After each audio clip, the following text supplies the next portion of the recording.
ဒီနေ့ Good Friday နေ့မှာဒီ St. Mary Cathedral ဘုရားကျောင်းမှာဩဝါဒတရားရေးမကြောက်ခွင့်ပြတဲ့ကျောင်းထိုင်ဘုန်းတော်ကြီး Monsignor John Coop နဲ့တကွလက်ထောက်ဘုန်းတော်ကြီးများကိုဦးစွာကျေးဇူးတင်ကြောင်းပြောကြားလိုပါတယ်။ဘာဖြစ်လို့ Good Friday လို့ခေါ်လဲဆိုတဲ့အကြောင်းကိုအနည်းငယ်ရှင်းပြချင်ပါတယ်။ဒီ Good Friday ကောင်းသောတောက်ကြနေ့တန်ရှင်းသောတောက်ကြနေ့ဘာဖြစ်လို့လဲဆိုတော့ဒီနေ့သခင်စုကအမြင့်မားဆုံးသောချစ်ချင်းမေတ္တာပြသတဲ့နေ့လူသားအလုံးကိုကယ်တင်တဲ့နေ့ဖြစ်လို့ Good Friday လို့ခေါ်ထားတာဖြစ်တယ်။အဲဒါကြောင့်ဒါနဲ့ပတ်သက်ပြီးမှကယ်တင်ခြင်းအကြောင်းကိုဟောကြားတဲ့နေရာမှာအမဒါမအသင်းတော်တမိုင်းမှာနာမည်ကြီးတဲ့အချက်နှစ်ချက်ကိုဒီညနေအနည်းငယ်ရှင်းပြချင်ပါတယ်။အဲ့ဒါကဘာလဲဆိုတော့ redemption and salvation လို့ခေါ်တယ်။ redemption ကိုဘယ်လိုဘာသာပြန်လဲဆိုတော့ကယ်တင်ခြင်းရွေးနှုတ်ကယ်တင်ခြင်း salvation ကြတော့ဘာနဲ့ဘာသာပြန်ထားလဲဆိုတော့ကယ်တင်ခြင်းကျေးဇူးတော်ရပြည့်တဲ့နောက်ပိုင်းမှာနောက်ဆက်တွဲအနေနဲ့ထာဝရဒုက္ခချမ်းသာကိုရတဲ့ဘွယ်လို့သတ်မှတ်ချင်ပါတယ်။အဲဒါကြောင့်မို့ဒီနေ့ညနေမှာ redemption and salvation ဆိုတာကယ်တင်ခြင်းဆိုတာတင်ယုံကြည်ဖြစ်စီမယုံကြည်ဖြစ်စီဖျားသခင်ကကျေးဇူးတော်အနေနဲ့လူသားတိုင်းကိုပြည့်တဲ့ကယ်တင်ခြင်းဖြစ်တယ်။ကျွန်တော်အားလုံးကကယ်တင်ခြင်းရတယ်။ဘာနဲ့ကယ်တင်တာလဲ။အပြစ်ကနေကိုယ့်ရဲ့ပြစ်ကြီးမားလုံးလို့သခင်စုကအကြီးမားဆုံးချစ်ချင်းမေတ္တာနဲ့ပြသပြီးမှ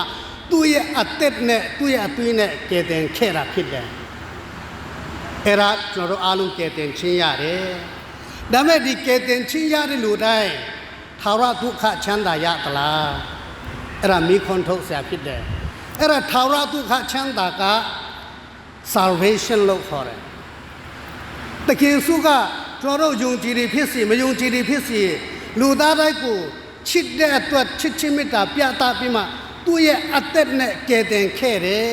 ။အဲ့ဒီကယ်တင်ခြင်းကိုယုံကြည်တဲ့လူသူ့ရဲ့ကယ်တင်ခြင်းကိုလက်ခံတဲ့လူဟာထာဝရဒုက္ခချမ်းသာရမယ် salvation ရမယ်။အဲ့ဒါကြောင့်မို့ဒီညနေမှာအဓိက redemption ဆိုတဲ့ကယ်တင်ခြင်းရဖို့က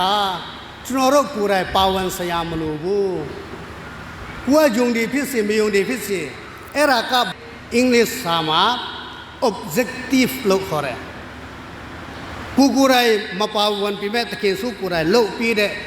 လိုက်တဲ့စုကျေးဇူးတော်ဖြစ်တယ်။အခမဲ့ပြီးတဲ့ကျေးဇူးတော်ဖြစ်တယ်။ဒါပေမဲ့ salvation ရချင်တယ်ဆိုရင်ကိုယ်တိုင်မကြိုးစားဘဲနဲ့လုပ်မရတော့ဘူး။အဲ့ဒီ salvation ရဖို့ကြတော့ကိုယ်တိုင်ကြိုးစားပြီးမှရယူရမယ်။တခင်စုကငါ့ကိုဒီလောက်ချစ်ပြီးမှငါ့အတွက်အသေးခံတဲ့အတွက်သူ့ကိုယုံကြည်တဲ့အနေနဲ့သူ့ရဲ့ချစ်ချင်းမေတ္တာကိုလက်ခံတဲ့အနေနဲ့သူပြီးတဲ့ကျေးဇူးတော်ကိုရအောင်ကြိုးစားမယ်ဆိုပြီးမှသူ့ရဲ့ salvation action မှာကျွန်တော်တို့အားလုံးလိုက်ပါဝင်မှကယ်တင်ခြင်းနောက်ဆက်တွဲကယ်တင်ခြင်းအကျိုးကျေးဇူးတော်အားဖြင့်ထာဝရဒုက္ခချမ်းသာရရှိမှာဖြစ်ပါတယ်။အဲ့ဒါ salvation ဖြစ်တယ်။အဲ့ဒါကြောင့်မို့ကျွန်တော်တို့ကဒီ Good Friday မှာဘာကိုကြည့်ရမလဲ။ဒုက္ခခံတဲ့ချိန်မှာတကယ်ဆိုကဒုက္ခကို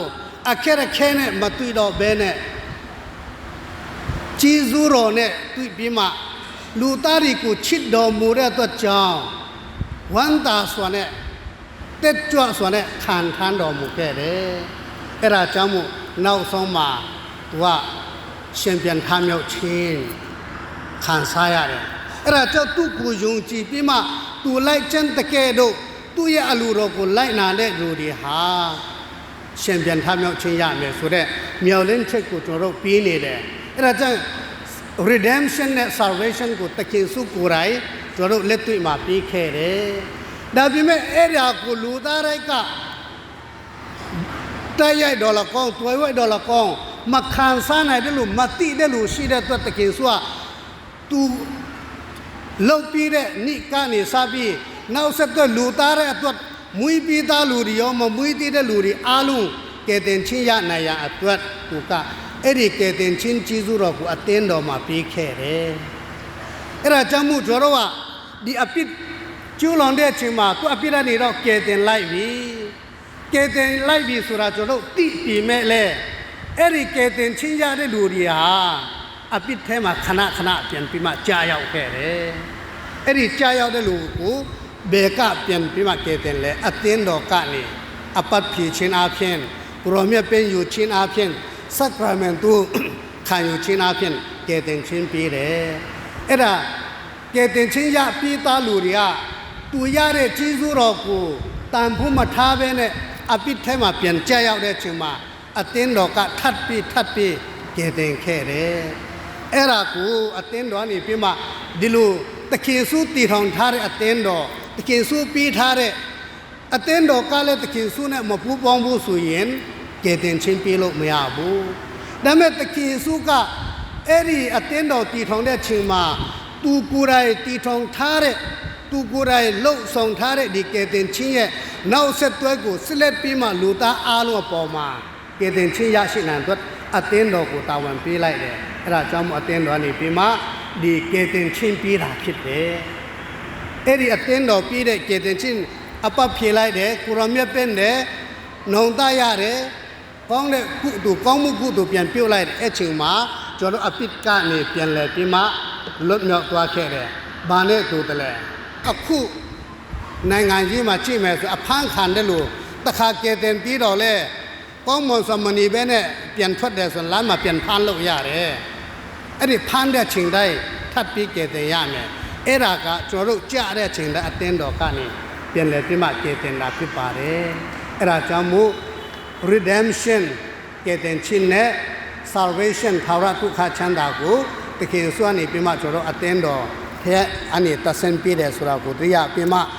ကျွန်တော်ဒုက္ခခံတဲ့ချိန်တိုင်းတခင်စုကိုတရားပြီးကောင်းမွန်စွာပြောင်းစွန်စွာနဲ့စန္ဒရှိစွာနဲ့ခံယူဖို့တိုက်တွန်းခြင်းပါတယ်ငါတို့ကိုယ့်ရဲ့အပြစ်တရားနေနောင်တရပြီးမှကဲတင်ချင်းကျေးဇူးတော်ရတဲ့ပြင်ထာဝရဒုက္ခချမ်းသာရတဲ့အစနတိရောက်နိုင်အောင်အတင်းတော်ရဲ့တွင်တင်ချက်များကိုကောင်းမွန်စွာလိုက်နာပြီးမှမိမိရဲ့အပြစ်အမှားများကိုနောင်တရရှိပြီးဖျားတဲ့ကဲတင်ချင်းနဲ့အပြစ်ဝယုံကြည်လက်ခံနိုင်အောင်ဆက်လက်ကြိုးစားကြပါစို့လို့တိုက်တွန်းချင်ပါတယ်အားလုံးကိုကျေးဇူးတင်ပါတယ်